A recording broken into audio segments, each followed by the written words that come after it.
আসসালামু আলাইকুম প্রিয় ছাত্রছাত্রী। ভগ্নাংশের আমরা নতুন একটা অধ্যায় শুরু করতে যাব।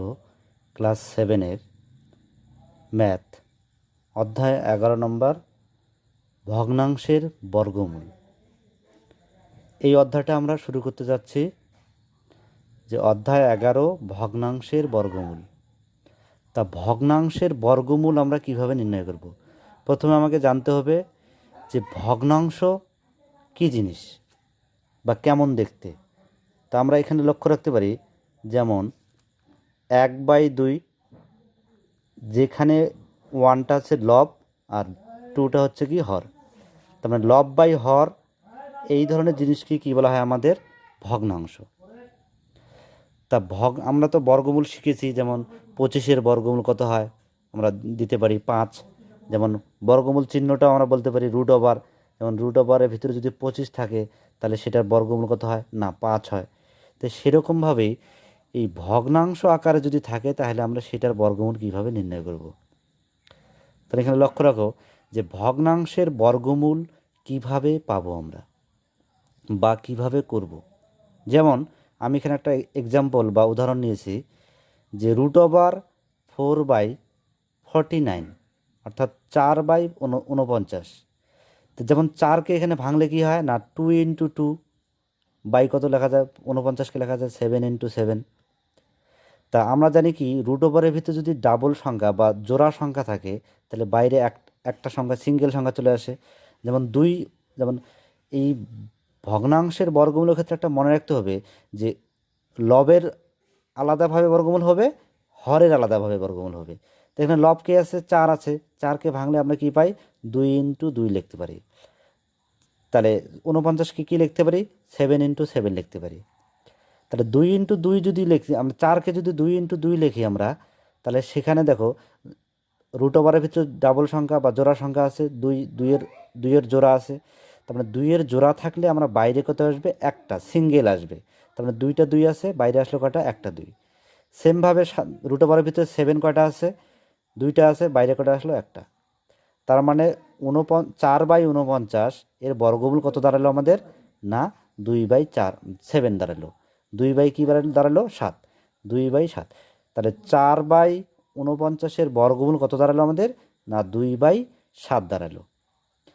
কোশ্চেনটা এরকমও থাকতে পারে, যেমন 4/49-এর যদি বর্গমূল নির্ণয় করতে বলে, তাহলে আমরা প্রথমে কি করব? যদি এখানে এরকম থাকতো 4/49, তাহলে কী করতাম? প্রথমে সমান সমান দিয়ে আমরা রুট ওভার চিহ্ন দিতাম। প্রথমে 4/49কে আমরা কী সমান সমান দিয়ে কী করবো? রুট ওভার দেবো। রুট ওভারের ভিতরে 4/49 লিখবো। এবার আমরা এগুলোকে লসাগুর মাধ্যমে কী করব? ভেঙে ভেঙে নেব। তারপরে 4কে ভাঙলে 2 × 2 লেখা যায়, 49কে ভাঙলে 7 × 7 লেখা যায়। তাহলে এরকমভাবে জোড়া সংখ্যা যেহেতু আছে, বাইরে আসলো 3, এখানে জোড়া সংখ্যা বাইরে আসলো 2, জোড়া সংখ্যা যেহেতু আছে এখানে বাইরে আসলো 7। অর্থাৎ আমরা বলতে পারি যে ভগ্নাংশের বর্গমূল করার সময় আলাদা আলাদাভাবে লব ও হরের বর্গমূল করা হয়। তাহলে এখানে আমি লবের বর্গমূল করলাম 4-এর বর্গমূল 2 করলাম, 49-এর বর্গমূল করলাম 7। তা অর্থাৎ তাই লিখছি এখানে আমি, ভগ্নাংশের বর্গমূল করার সময় আলাদা আলাদাভাবে লব ও হরের বর্গমূল করা হয়। তাহলে একইভাবে বাড়ির কাজ থাকলো তোমাদের। তাহলে 16/25 একই রকমভাবে তোমরা কী দিবে? আগে লিখবে 16/25, এইভাবে লেখার পরে কী লিখবে? সমান সমান দিয়ে রুট ওভার 16/25। 16কে যেমন ভাঙলে কী হয়? না, রুট ওভার লিখলে কী হয়? 4 × 4 লেখা যায়। 25কে ভাঙলে কী হয়? না, 5 × 5 লেখা যায়। তাহলে এখানে বর্গমূল কী হবে? যেহেতু 4 2টা আছে, বাইরে কটা আসবে? একটা। 5 আছে 2টা, বাইরে কটা আসবে? একটা। তার মানে 16/25-এর বর্গমূল কত হলো? 4/5। একই রকমভাবে 9/64, 36/121, এভাবে এই একই সিস্টেমে একইভাবে এই অঙ্কগুলো তোমরা বাড়িতে করবে। এবার আমরা আসব দ্বিতীয় টপিকে বা দ্বিতীয় পার্টে, ভগ্নাংশের বর্গ কিভাবে পাবো আমরা। এতক্ষণে আমরা শিখলাম ভগ্নাংশের বর্গমূল শিখলাম, এখন শিখব কি? ভগ্নাংশের বর্গ কিভাবে শিখি। মানে ভগ্নাংশর বর্গমূল আর বর্গ আর বর্গমূল কথাটার অর্থটা কিন্তু দুটোই বিপরীত। এখানে যেমন আমরা ভেঙে ভেঙে ছোট সংখ্যা নিয়ে আসছি, আর বর্গ কথার অর্থ হলো কি বড় করা। বর্গ কথার অর্থ হলো কি বড় করা। যেমন আমি একটা উদাহরণ নিয়েছি, 4/5 ইকুয়াল টু দিয়েছি আমি কি, এর বর্গ যেহেতু বলছে, বর্গ মানে স্কোয়ার করা, তার মানে আমি ব্র্যাকেট দিয়ে 4/5কে কী করছি স্কোয়ার দিয়েছি। তার মানে স্কোয়ার মানে তোমরা কি জানো তোমরা যে এখানে 4-এর উপরেও স্কোয়ার আছে, 5-এর উপরেও স্কোয়ার আছে। তার মানে 4-এর স্কোয়ার কত হচ্ছে এরকম, 5-এর স্কোয়ার এরকম হচ্ছে। আমরা ফির কি জানি যে 4-এর স্কোয়ার কত হয় 16, আর 5-এর স্কোয়ার হচ্ছে কত 25। তাহলে একই রকমভাবে তোমরা বাড়িতে করতে পারবে 6/7। তাহলে 6/7কে প্রথমে আমি কি করব না, এরকমভাবে ব্রেকেট দিয়ে স্কোয়ার দেবো। তাহলে স্কোয়ারটাকে কী করে আলাদা করে নিলাম, তাহলে 6-এর উপরে স্কোয়ার দেবো, 7-এর উপরে স্কোয়ার দেবো। তাহলে 6 × 6 = 36 হবে, 7 × 7 = 49 হবে। ঠিক এখানে যেভাবে করেছি আমরা, ঠিক এই অঙ্কগুলো আমরা কি করব, একই রকমভাবে করব। এখানে আমরা কি করেছিলাম, 4/5কে এর কি করতে বলছে না বর্গ নির্ণয় করতে বলছে। বর্গ কিভাবে নির্ণয় করে, এইটা ইকুয়াল টু আমি কি 4/5 ইকুয়াল টু কী লিখলাম, 4/5-এর ব্র্যাকেট দিয়ে কী লিখলাম স্কোয়ার দিলাম। এবার 4-এর স্কোয়ার করলাম, 5-এর স্কোয়ার করলাম। যদি 4/5 তার হোল স্কোয়ার, যেহেতু 4-এর উপরের স্কোয়ার আছে, 5-এর উপরে স্কোয়ার আছে, ওই জন্য কী করলাম আমি আলাদা আলাদা করে নিলাম। 4-এর উপরে স্কোয়ার দিলাম, 5-এর উপরে স্কোয়ার দিলাম। তোমরা সূচকে তো শিখেছো, সূচকে আমরা কি শিখেছি না a/b যদি তার স্কোয়ার হয় তাহলে কি লেখা যায়, a/b যদি পাওয়ার m হয়, a/bর পাওয়ার যদি m হয়, তাহলে a⁴m/b⁴m এরকম লেখা যায়।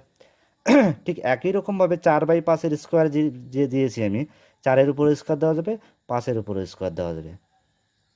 এবার স্কোয়ার যেহেতু 4-এর স্কোয়ার মানে কত 16, 5-এর স্কোয়ার মানে কত 25। তাহলে একইভাবে তোমরা বাড়িতে করবে 4/5, 6/7, 8/10, 11/12। এবার পূর্ণবর্গ ভগ্নাংশ কোনগুলি আমরা কিভাবে চিনব, পূর্ণবর্গ ভগ্নাংশ আমরা কিভাবে চিনব সেটা আমাকে লক্ষ্য রাখতে হবে। সেটা কী করতে হবে, আমাকে লক্ষ্য রাখতে হবে। দেখো এরকম আমি এখানে উদাহরণ দিয়েছি 9/36, 9-এর বর্গমূল করা যায়, 9-এর বর্গমূল করা যায়। তার মানে অর্থাৎ 9-এর বর্গমূল করা যাচ্ছে কিভাবে, যে যদি আমরা 9কে 3-এর স্কোয়ার দিই তাহলে কত হচ্ছে 9, আবার 36কে যদি আমরা 6-এর স্কোয়ার দিই তাহলে কত হচ্ছে 6 হচ্ছে। 36কে যদি আমরা 6-এর স্কোয়ার দিই, অর্থাৎ 9কে 9 যদি আমরা 36কে যদি আমরা ভাঙি পূর্ণবর্গ আকারে লিখি, তার মানে 3-এর স্কোয়ার দিতে পারি আর 6-এর স্কোয়ার দিতে পারি। 9কে 3-এর স্কোয়ার মানে কত হচ্ছে, 3-এর স্কোয়ার 9 হচ্ছে, 6-এর স্কোয়ার 36 হচ্ছে। এই ধরনের যদি বর্গ আকারে থাকে তাহলে আমরা বলবো এটাকে পূর্ণবর্গ। যেমন 4কে আমরা 2-এর স্কোয়ার করতে পারি, আবার 49কে কী করতে পারি 7-এর স্কোয়ার করতে পারি। ঠিক আছে, তাহলে এই ধরনের সংখ্যাগুলি এরকম যদি সংখ্যা থাকে পূর্ণবর্গ করে আকারে, তাহলে বুঝবো আমরা সেই ভগ্নাংশগুলি পূর্ণবর্গ। তার মানে 3-এর স্কোয়ার 6-এর স্কোয়ার, 2-এর স্কোয়ার 7-এর স্কোয়ার, তাই হচ্ছে। এবার দেখো যদি 9/32-এর বর্গমূল করতে চাই তাহলে আমরা কি করব, যদি 9/32-এর বর্গমূল করতে চাই তাহলে কি করব আমরা। দেখো যেমন আমি এখানে নিয়েছি 9/32, 9কে ভেঙে কি করা যায় 3 × 3 করা যায়। 32কে ভাঙলে কি লেখা যায় 2 × 2 × 2 × 2 × 2, তার মানে 5টা 2, তার মানে 2 × 2 = 4, 4 × 2 = 8, 8 × 2 = 16, 16 × 2 = 32। তার মানে অর্থাৎ 9কে ভেঙে আমরা লিখতে পারি 3 × 3, তার মানে 3 × 3 = 9। 32কে ভেঙে কি লিখলাম 2 × 2 × 2 × 2 × 2, তার মানে 5টা 2 লিখলাম। একই রকমভাবে এখানে লক্ষ্য রাখো, আমরা 2টা 3কে আমরা কি লিখতে পারি 3-এর স্কোয়ার করতে পারি। এখানে কি করছি আমরা 2টা 2কে কি লিখছি 4, 2 × 2 = 4 ইন্টু 2 × 2 = কি লিখছি 4, তার মানে 2টা 2 হচ্ছে 4 আর 2টা 2 হচ্ছে 4, তার মানে একটা 2 পড়ে থাকছে, ওই 2টাকে আমি এখানে লিখে রাখছি। এখানে তোমরা লক্ষ্য রাখো, লিখছি আমি যে 9 একটি পূর্ণবর্গ সংখ্যা, অর্থাৎ 9কে আমরা 3-এর স্কোয়ার করতে পারি। কিন্তু দেখো 4 আর 4 হচ্ছে, কিন্তু 2 কিন্তু পূর্ণবর্গ সংখ্যা নয়, 2 একটি মৌলিক সংখ্যা। তোমরা জানো 2 একটি ক্ষুদ্রতম মৌলিক সংখ্যা, কিন্তু 4 কিন্তু পূর্ণবর্গ সংখ্যা, এই 4ও কিন্তু পূর্ণবর্গ সংখ্যা। অর্থাৎ কিন্তু 32-এর মৌলিক উৎপাদক দুইটি, 32-এর মৌলিক উৎপাদক কিন্তু কয়টা হচ্ছে? 2টি, 4। পূর্ণবর্গ সংখ্যা 4 হচ্ছে পূর্ণবর্গ সংখ্যা, অর্থাৎ কিন্তু 2 একটি উৎপাদক আছে যা পূর্ণবর্গ সংখ্যা নয়। অর্থাৎ তার মানে 4 × 4 যে থাকলো ইন্টু 2 থাকলো, 4 পূর্ণবর্গ সংখ্যা, 4 পূর্ণবর্গ সংখ্যা, কিন্তু 2 কিন্তু পূর্ণবর্গ সংখ্যা নয়। তার মানে 2 যেহেতু পূর্ণবর্গ সংখ্যা নয়, তার মানে এটা বর্গমূল করতে পারবো না আমরা। তাহলে যদি আমরা বর্গমূল করতে চাই, তাহলে কোন সংখ্যাটা আমাকে ডিস্টার্ব করতেছে? এই 2 সংখ্যাটা ডিস্টার্ব করতেছে। তাহলে 9/32কে যদি আমরা 2 দ্বারা গুণ করি, তাই 9/32কে আমরা কি করব? 2 দিয়ে গুণ করলে পূর্ণবর্গ সংখ্যা, পূর্ণবর্গ ভগ্নাংশ পাবো। অর্থাৎ যেহেতু 2 আমাকে ডিস্টার্ব করেছিল, তাই তার জন্য কি করলাম আমরা? 9/32কে আমরা কি করলাম?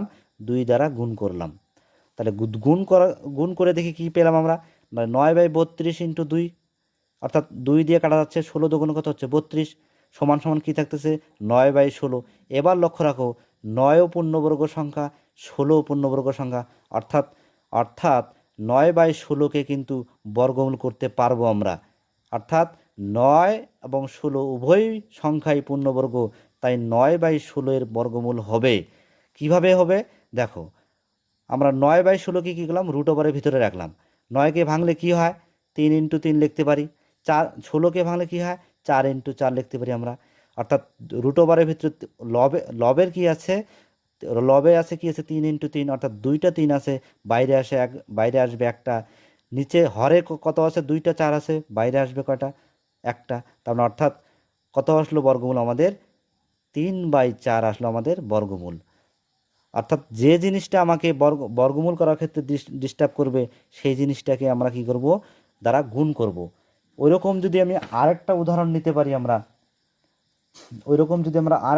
নিতে পারি যেমন 36/243, একে যদি আমরা বর্গমূল করতে যাই, তাহলে কি করব আমরা?